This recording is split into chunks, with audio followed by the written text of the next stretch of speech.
Vamos lá. Então, a partir da pergunta do Pedro, a gente já vem aqui para a chamada Revolução Gloriosa. Então, ele perguntou se a monarquia houve uma estabilidade. Então, Carlos II ele vai ser coroado e aí começa uma pequena estabilidade ali. Só que logo em seguida ele já começa a botar as garrinhas de fora. Não, eu não quero ser controlado. Ele é igual o pai. Não diz assim, quem me puxa os seus. Então, assim, ele era como o pai dele. Ele queria o poder absoluto. E aí, ele dá uma maior participação para a burguesia. Então, a burguesia... Por isso, gente, para a gente entender o mundo... Vamos lá, acorda, Lucas. Para a gente entender o mundo liberal, a gente vai ver semana que vem o que é o liberalismo. O mundo liberal tem um partido chamado Partido Novo. Então, lá no site do Partido Novo, até achei interessante, eles falando sobre essa Revolução Inglesa e a Revolução Gloriosa. Porque é através dessa revolução que as bases da ideia liberal... O que é a ideia liberal? É o Estado, gente. Isso aqui, ó, o que a gente vive hoje, as discussões que a gente vive no Brasil hoje, é reflexo disso. Por que se discute hoje no Brasil? Esquerda versus quem? Direita. Um querendo participar, a esquerda, que é a maior participação do Estado, governo, na sociedade, e a direita, uma ideia liberal, querendo uma menor participação do Estado na sociedade. O que é isso? O pensamento liberal é que o Estado tem que ser mínimo. O Estado, ele tem que intervir. O Estado, eu estou falando de país, tá? O Brasil, o governo, o Estado, eu estou falando de governo. O governo, ele tem que se meter o mínimo possível na vida de cada cidadão e de cada cidadã. Então, isso começa aqui. Então, tem um artigo lá, quem quiser entrar lá no site lá do Novo, quiser ver. Então, assim, não estou fazendo propaganda, nem que sou de direita, nem que sou de esquerda, mas é uma coisa interessante que está lá no Partido Novo, que é através dessa revolução aqui que começam as bases do Estado liberal, da participação mínima do governo na vida da sociedade. O governo ele tem que trazer só condições para o povo empreender, para o povo trabalhar, para o povo fazer riquezas segundo uma ideologia liberal, tá? Então ele vai dar maior participação para a burguesia. Era isso que a burguesia queria. Participar do governo, tomar as decisões. Se eles que produzem riqueza, são eles que querem tomar decisões, tá? E aí começa o conflito novamente com o parlamento, porque ele não quer perder poderes, tá? Só que ele vai durar bastante tempo, 25 anos no poder, então é uma relativa estabilidade, não tem guerra, não tem deposição, não tem golpe. E aí quando ele morre, quem foi coroado, porque ele não deixou filho, vai ser o irmão dele. Aí o irmão de Carlos II vai receber o título de Jaime II, que era o nome do avô, do Jaime I. Só que aí tem um grande problema. Jaime II era católico. O parlamento, a Câmara dos Lordes era qual religião mesmo que eu falei? Puritanos, protestantes. Isso, Isabela. Muito bom. E o rei católico. O rei católico de novo. Porque qual o problema de um rei católico, gente? Uma coisa chamada absolutismo. Um rei absolutista, ele quer o quê? Governar com a ajuda dos outros? Não. Ele quer governar como? Sozinho. E o parlamento está lá lutando para ter autonomia, para participar do poder. Aí vem um rei católico, de novo. E outro problema, amigo de Luís XVI, Luís XIV. O rei Sol. Luís XIV, Rei Sol, o símbolo máximo. Então quando a gente fala, enquanto a Inglaterra está lutando com o Estado liberal, a França no mesmo período é o símbolo máximo do absolutismo. Então quando a gente estudar a semana que vem, a gente estudou ano passado, né, sobre absolutismo, né? Então quando nós vimos sobre absolutismo, o símbolo máximo do absolutismo é o cara chamado Luís XIV. Então ele faz lá nos arredores de Paris, no subúrbio de Paris, o Palácio de Versalhes. Ele transfere a corte para o Palácio de Versalhes. Então era um grande palácio onde todo mundo vivia no luxo, todo mundo vivia na riqueza. É o símbolo, e ele mandava e desmandava. Por isso que ele tem esse nome, o Rei Sol. E aí tem uma frase atribuída a Luís XIV que ele diz: o Estado sou eu. Então o que ele quer dizer que o Estado sou eu? O país, a França, o reino, a França, era parte, não é que era dele, era parte dele. A França, o reino, era como se fosse uma parte do corpo dele. Então, quando eu roubo alguma coisa, eu estava roubando, quando eu deixava de pagar um imposto, eu estava roubando diretamente, eu estava atacando diretamente o corpo do rei. Então esse era o entendimento. Por isso que as pessoas, quando não recolhiam impostos ou roubavam, eram enforcadas. Porque era um crime praticamente contra o corpo do rei. Porque o Luís XIV ele vai falar, o Estado sou eu, a França sou eu. Então, eu tenho um rei católico, amigo do Luís XIV. O que ele vai querer? Ele vai querer de volta o absolutismo. E lutamos tanto para tirar isso daqui, tá? E aí, nesse momento, o parlamento ele volta a ter duas câmaras. Então, aqui, consolidação. O parlamento ele volta a ter as duas câmaras. Quais eram as duas câmaras? Câmara 2? Não.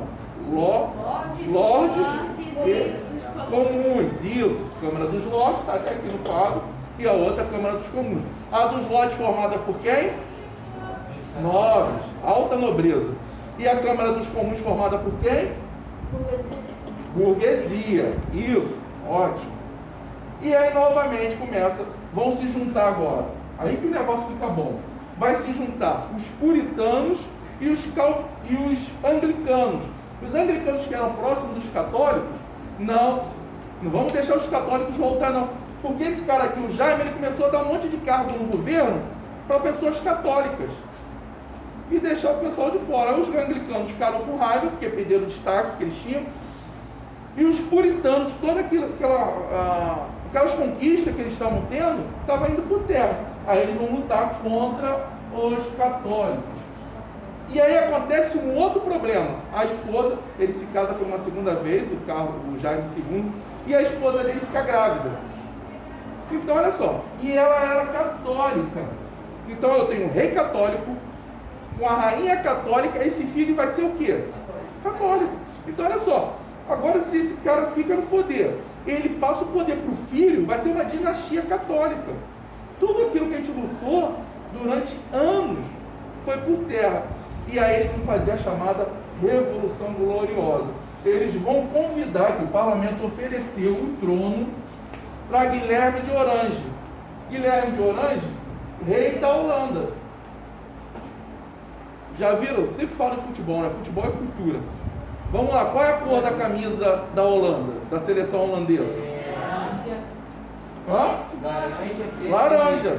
A cor laranja, a bandeira da Holanda, se eu não me engano, é laranja, branca e azul. O laranja é a cor da família real holandesa. Por isso que o nome, ó. Isso, exatamente isso. Então se a gente traduzir, fica até... Aqui no Brasil não ia soar bem, porque laranja aqui no Brasil é uma pessoa que... Eu tenho um negócio não lícito, e aí, só que eu não posso aparecer. Aí eu vou convidar a Mariana. Mariana, eu não posso aparecer como dono desse negócio. Você que vai aparecer como dona. Entendeu? Porque eu estou injetando um dinheiro, que é um dinheiro que não é muito legal, mas vocês ninguém vai investigar. Então a Mariana, ela se torna uma laranja. Então laranja é uma pessoa que só está fingindo que é dona de alguma coisa, mas aqui não, aqui quer dizer nobreza, né? Então o Guilherme de Orange, ele era, olha que engraçado, olha que covardia, ele era genro do Jaime II. O que quer dizer que ele era genro do Jaime II? Casado com quem? Com a filha, com a Maria. Maria era filha do primeiro casamento do Jaime, e ela era protestante, e o Guilherme também era protestante, eram calvinistas. Então olha só, a coroa continua aqui, né, com o representante inglês, né, que é a Maria Stuart, a dinastia Stuart. Só que agora a gente chama lá o Guilherme, aí o Guilherme pegou seus navios. Lembra que eu falei que a Holanda tinha uma grande frota? Chegou lá em Londres, e aí o Jaime, quando viu aquilo, viu a filha, acho que ele ficou decepcionado. Imagina, a própria filha ir lá e tirar a coroa dele. Isso acontece hoje em dia? Não, mas não. Já ouviram falar do caso da Susana van Richthofen? Então depois vocês pesquisam. Era uma moça de São Paulo, de uma família muito rica, e ela começou a namorar um rapaz de não muita, da procedência não muito boa. E o que eles fizeram? Tramaram a morte dos pais dela. Para quê? Ela ter a herança. E aí, ele, o rapaz lá, o irmão foram, simularam um assalto com ela em casa e mataram os pais da Susana. Então assim, porque querendo poder, querendo riqueza. Então, é algo que acontecia no século XVII e é algo que acontece no século XXI, gente. Ser humano. Aí é uma curiosidade, olha só uma outra coisa. Então ela matou o pai e a mãe. Ela matou o pai e a mãe. A nossa lei permite que detentos saiam no dia das mães para visitar as mães. E aí ela matou o pai e matou a mãe. Tu sabe o que acontece todo dia das mães? Ela tem direito a dar uma saidinha, mas ela vai visitar quem? Eu lembro agora. Cemitério. Então assim, é uma outra reflexão que a gente traz. Agora eu lembrei. E aí, gente, Guilherme Jaime foge para a França. Guilherme II, ele era amigo de quem? Do rei. Então ele fugiu para a França. Houve um combate pequeno, mas entra para a história como Revolução Gloriosa, porque não houve um grande derramamento de sangue. Então, por isso, vamos lá, isso que é importante. Vai entrar para a história como Revolução Gloriosa, porque não houve um grande combate, não houve derramamento de sangue. Jaime II, ele fugiu. Quando Guilherme de Orange chegou, ele simplesmente decepcionado, ele simplesmente vendo o poder do inimigo, ele saiu do fininho para a França. Então, por isso que recebe esse nome de Revolução Gloriosa. Tá? E é importante, novamente, para a gente entender o que a gente vive hoje, essa disputa ideológica, de um lado, uma esquerda representando um pensamento socialista e uma direita representando um pensamento liberal, começa aqui. Porque as bases do pensamento liberal é aqui, no século XVII. Ano que vem vocês vão ver a base do pensamento socialista, já foi no século XIX, com o surgimento de um cara chamado Karl Marx. Mas antes de Marx, semana que vem, quando a gente começar a estudar iluminismo, os iluministas, principalmente um filósofo chamado Jean-Jacques Rousseau, ele já pensava em maior participação das pessoas, maior divisão das riquezas com a população, não só nas mãos da burguesia.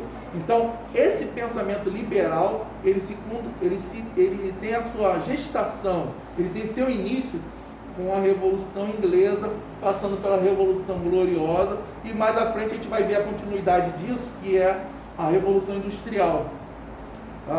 Todo mundo, hoje eu ia fazer uma coisa hoje, por hoje é só, peraí.